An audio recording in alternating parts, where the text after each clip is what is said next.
किसी को अगर मरहम न लगाया जाए तो उसके जख्मों को कुरेदा न जाए, ये मेरा बहुत सीधा स्पष्ट मानना है। मैं सीधे रुक कर रहा हूं। इस वक्त मेरे साथ संजय सरकार जी जुड़ गए हैं। संजय सरकार जी लीडर है टीएमसी पार्टी के। संजय जी, पूरे देश में आज प्रोटेस्ट हुआ, आपने देखा होगा, दिल्ली में भी हुआ, हैदराबाद में भी हुआ, बंबई में भी हुआ, सब जगह हुआ। मुझे एक बात बताइए, आप दीदी को कोई खास दिक्कत है? वहां साधुओं पर लाठी चार्ज करने के लिए आप लोग चल दिए और फिर कहते हैं कि आवाज हम लोग उठाते हैं, हम लोग बात करते हैं, लेकिन दौड़ा दौड़ा कर वहां मार रहे हैं। आप जिसके हाथ में भगवा झंडा देख रहे हैं, जिसको हिंदू पा रहे हैं, दौड़ा दौड़ा कर मार रहे हैं। ऐसा क्यों करते हैं? अच्छा, मैं एक चीज आपको पूछना चाहता हूँ राम मोहन जी, हम यूनुस को पूरा खिलाफ हैं। हाँ। और अगर भारतीय जनता पार्टी के कोई नेता तारीफी आजाम बन जाएं यूनुस के, तो आप क्या करेंगे? नहीं, मेरी बात करेंगे, मैं ये पूछ रहा हूं, मैं आपको पूछ रहा हूं, तो आप हिंदुओं पे लाठी क्यों चलाएंगे? अपने बयान से इधर उधर मत भागिए। नहीं, मैं बयान सुन लूंगा, अपनी बात से ये भागने का बहुत है। नहीं, ये अपनी से भतरीन है शुभेंदु अधिकारी। मेरी बात सुनिए, मेरी बात सुनिए, मेरी बात सुनिए। मैं ये कह रहा हूं आपसे, आप अपनी बात से भागने के लिए बीजेपी पे डालेंगे, बीजेपी वाले आप पे डालेंगे। मैं तो ये पूछ रहा हूं, मेरा सवाल किसी शुभेंदु अधिकारी के लिए नहीं है, मेरा सवाल इनके लिए है जो आपके सामने अभी टीवी पे देख रहे हैं। ये लाठी बजा रही है, ये बंगाल की पुलिस क्यों बजा रहे हैं? बताइए क्यों बताइए। एमबीसी के भीतर में किसी को घुसने अधिकार है? हाँ, ठीक है। एज पर डिप्लोमेटिक वे पे कोई रास्ता है? आप एम्बेसी के भीतर में जाकर आक्रमण कर सकता है? नहीं कर सकता। नहीं, आप मालूम है पुलिस एक एम्बेसी के आदमी को भी अरेस्ट कर नहीं कर सकता, क्यों नहीं? उसको देश में भेजा जाता है, लेकिन नहीं, मैं जानता हूं ना भाई, मैं नियम जानता हूं। आज दिल्ली में भी तो हुआ प्रोटेस्ट। आज दिल्ली में भी प्रोटेस्ट, बंगाल में वहां पर आज दिल्ली में प्रोटेस्ट हुआ।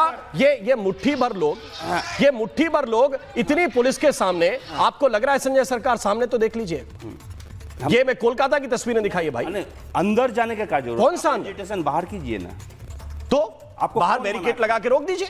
कौन मना किया? बाहर बैरिकेड लगा के रोक दीजिए भाई। बैरिकेड लगा कर, लेकिन जोर जबरदस्ती अंदर घुस। ये देखिए, ये क्या है? ये डिप्लोमेटिक तौर पे ये कौन है?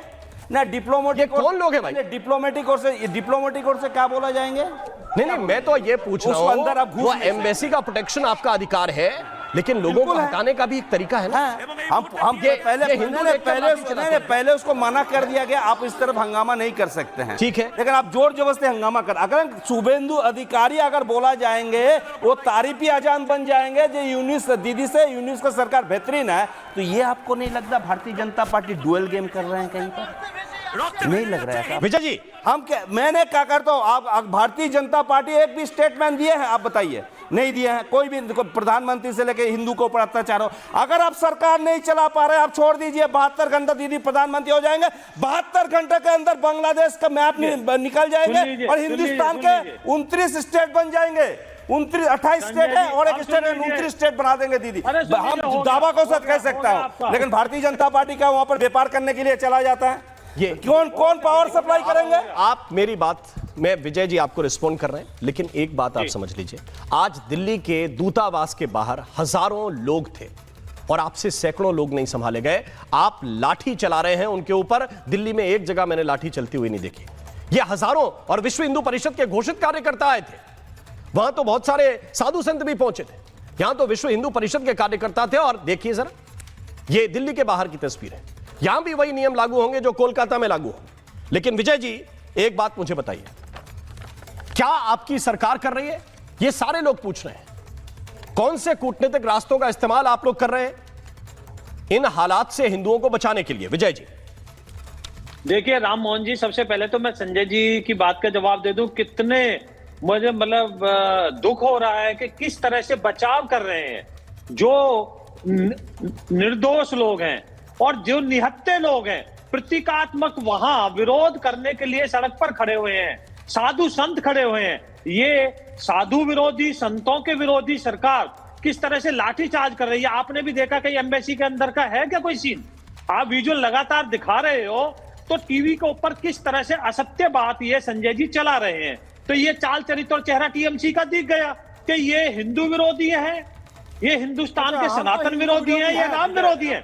संजय जी, मैं आपके बीच में नहीं बोला था। संजय जी, हम तो हिंदू विरोधी हैं। इसका नाम है राम नारायण बाघेल। केरल का पालक्कड़ डिस्ट्रिक्ट है, पालक्कड़ डिस्ट्रिक्ट। वहां पर बीजेपी आरएसएस बंगला बोलने के कारण एक सनातनी को पीट पीट के मारा, कौन किसने मारा है? भारतीय जनता पार्टी के और आरएसएस के कार्यकर्ता लोग मारा है। ये तो हिंदू है, राम भी है, नारायण है। राम जब राम पुरुषोत्तम राम है, और नारायण का मतलब जब पुरुषोत्तम राम का दूसरे नाम है, नारायण भगवान बोला जाता है। ये भी सनातनी थे, इसको जब पीट पीट के मारा जाता तो आप कहाँ रहते हैं? इतना बड़ा सनातनी हो जाता है। जब ये मंदिर तोड़ा जाता है बिहार के समस्तीपुर में, बिहार के समस्तीपुर में जब मंदिर तोड़ा जाता है, भोलेनाथ को बेड़ी लगा के कैसे तरफ से लेके जाता है, भोलेनाथ को तोड़ा जाता है। आप कहाँ रहते हैं? आपको हिंदुत्व का वेस्ट बंगाल को कहाँ रहते हैं? 450 किलोमीटर ऐसी सीमा है जिसके ऊपर राज्य सरकार हमारे को भूमि मुहैया नहीं करा रही है। संजय सरकार का चेहरा है, ये इनकी पार्टी का चेहरा है। ये कहाँ बोलेंगे? इनका हाथ बांग्लादेशियों के साथ दिखा रहे हैं। हमको लॉ एंड ऑर्डर है, वहाँ पर दुर्गा पूजा भी होता है, ईद भी होता है, काली पूजा भी होता है, वहाँ पर सब। आपके समय में तो आप एक स्टेट तो बहुत दूर, देश तो 4 आदमी सड़क पर उतरने वाली ममता दीदी क्या अभी जो हिंदुओं को अत्याचार हो रहे हैं उनके लिए, उनके खिलाफ कहीं सड़क पर उतरी क्या? ममता दीदी का कोई स्टेटमेंट आया क्या? बताइए आप मुझे, आज उसको कॉन्विक्ट बताइए आप मुझे। आज उसको कॉन्विक्ट कर दिया, लाइफ कर दिया आदमी को, हम अनलॉकिंग 13 को, अनलॉकिंग 13 को लाइफ कर दिया। बताइए आप मुझे, एक मिनट, मैं आपको दोनों को रोकना चाहता हूं। मेरे साथ इस वक्त मजहरुल इस्लाम खान जुड़े हुए हैं बांग्लादेश से, बांग्लादेश के पत्रकार हैं।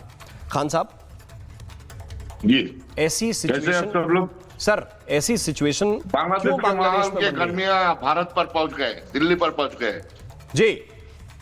The people behind, if there might be some mechanism behind that, so that sparkle इधर वो आग उधर लग गए। ये आपको ठंडे दिमाग से सोचना पड़ेगा। कोई तो है, कुछ कर रहा है, कोई पका रहा है। तो कौन पका रहा है? आप बांग्लादेश में बैठ के क्या पकता हुआ महसूस कर रहे हैं? और भारत पे जाकर तेल का मच गए। सोचना पड़ेगा, शांति से सबर से काम लेना पड़ेगा। ये कोई पॉलिटिकल ओपिनियन नहीं, being my experience in my journalism profession, यही this is my observation today. जी देखिए, सामने इलेक्शन आ रहा है और बांग्लादेश की इलेक्शन की नेचर यही होता है, कुछ भी हो जाए इंटरनेशनल अटेंशन ड्रॉ करना चाहिए। तो कैसे करें? भारत को भड़काओ। कैसे भड़काए? आग लगा दो एक मंदिर पे या मार डालो एक हिंदू को। ये तो this can be regular issue. जब भी पॉलिटिक्स एंड रिलीजियन एक संग आ जाता है तो उनकी धमाका बहुत ज्यादा होता है, घिनौना होता है।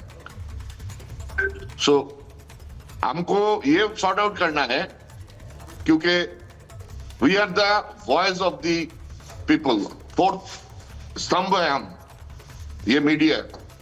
तो we should think of it, we should make people rethink जो हो रहा है, क्यों हो रहा है।